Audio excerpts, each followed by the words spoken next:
mul'adhu yaa caayaatu si jaalladha. Bismillaahi yaa waahidu rabbii hoosuma dureessa namni si qabu yoomiyyuu raahaadhaan jiru dabarsa.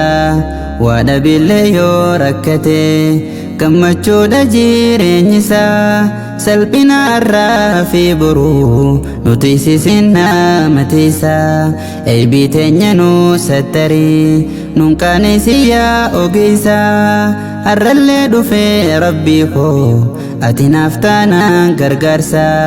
Markazni shifaa'ul quluub nu yaamnaan dhufne eebisa gammachuu isaanii qooddachuuf dhufne barataaf barsiisan.